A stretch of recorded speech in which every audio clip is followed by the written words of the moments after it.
I'm Anne. And I'm Phillip.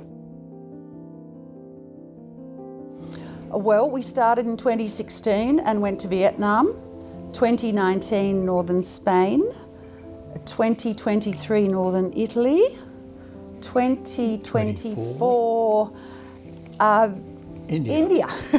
Northern India. So you've been on a few? We've been on four. And we're due to go to Morocco next year. Okay, so you got next year booked as well? Yeah, we have. Yeah.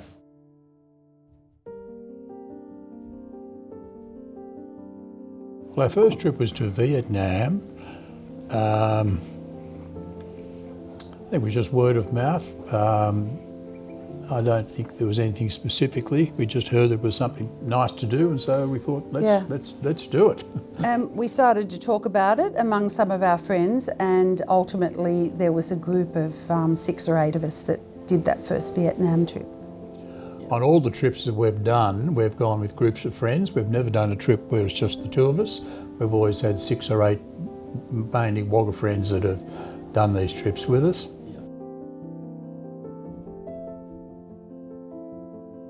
Oh no, we love the small group concept of Food I Am, of 14 or 16 people, and we're happy to travel with new people that we meet on the trip, or we're happy if we have, friends of ours along as well.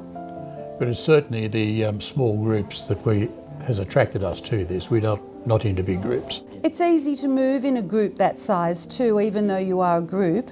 It's small enough, to be a comfortable group to travel in small transport, and and you get to know everybody. Yeah.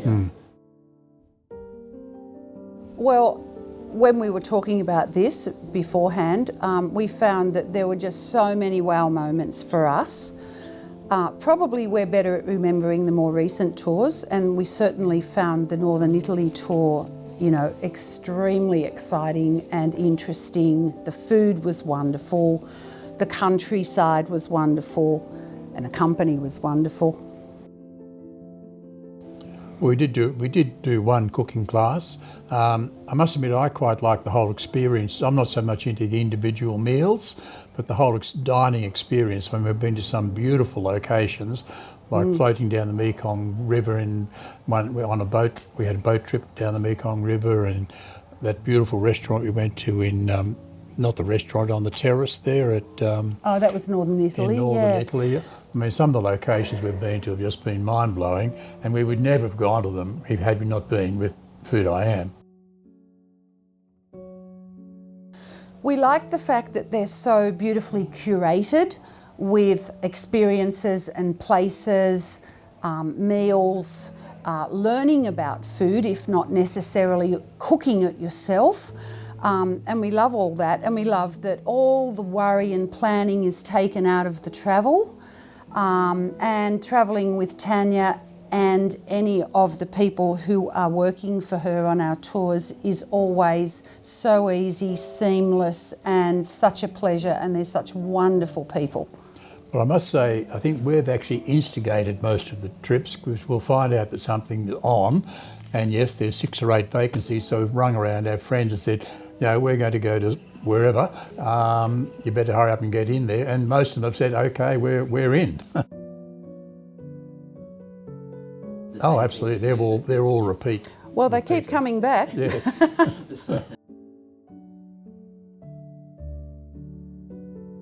Well, I think you get entree to cheese making factories, to wineries, which I don't think we would have done had we been on our own. We would have done some, but not to the extent and maybe not to the level that we've done with our Food I Am tours. No, probably not, although we always ate. But no, I think the focus being on food is fun, because you're not only looking at food to eat, but you're looking at food production, and you're looking at the lifestyle of the people who produce it and the countryside in which they produce it. And that's all just very interesting, and it broadens the whole experience of the food.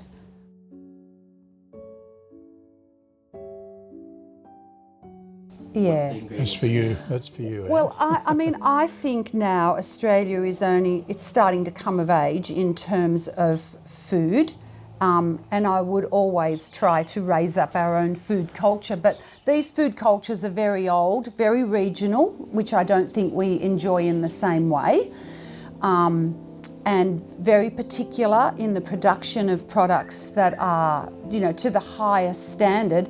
And in fact, we import them into Australia, oils and cheeses and prosciutto and vinegars. Vinegars, everything. So I think we're looking to see that really high level of production as we understand how that product should be at its best. And Australia is certainly working towards getting there in very many regional areas. We went into Milan. Oh, the beautiful shopping arcade.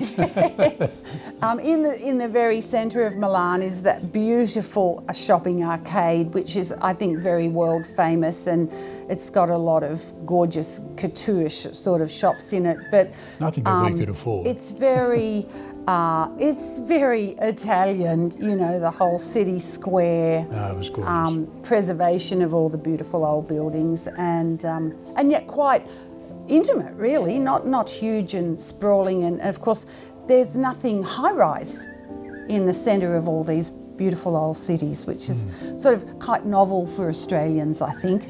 Yeah. Oh, I tell you what I learned, which I was amazed about. The chef in the first place that we stayed in Italy, and we had a beautiful Michelin star dinner that night, and he did a cooking class with us, and he taught us that you should never cut Parmesan cheese. Ah, yes. You should always stab at it with a knife or a utensil and break it into chunks. And I thought, well, nobody's ever told me that before. Yeah.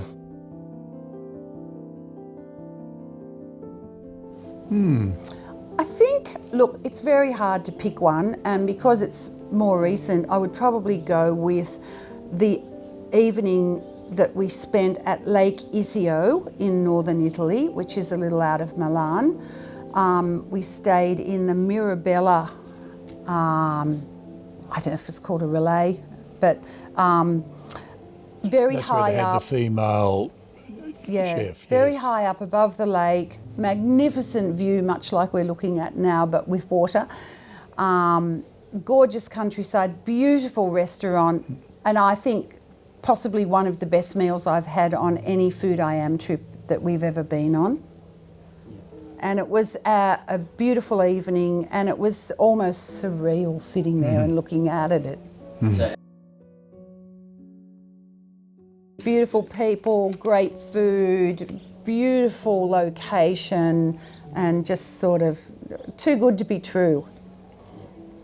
And at the Palavencia, that's where we had that beautiful meal on the terrace. Yeah, And all the chefs came out with their white hats on and stood behind everybody along the table with the silver tops. served and went, us "Yonk," individually. and they all took That was a bit of fun. That was all a bit of fun and pretty memorable. Well, what you pay in? I actually think that they are very affordable trips. We do quite a lot of travelling. We've travelled in all sorts of different situations, and we find that for the level of service and curation of a Food I Am tour, that, very good value. And the accommodation and all those items are just superb. And I like the fact that you might be on a bus trip and they'll have some university lecturer there giving you a speech about what's going on, and just fills in the time, and it's very informative. Morocco. Number 5. Number 5. With Food I Am? Yep. Well, we've looked at the itinerary, but given that it's a year out, well, it was a year out from the tour when we booked it, I'm sort of aware of what we're doing, and we've talked to lots of other people here in Wagga who've done that trip already, and everyone has just loved it. And again, there's 6 or 8 of our friends doing it with us. So that's all good.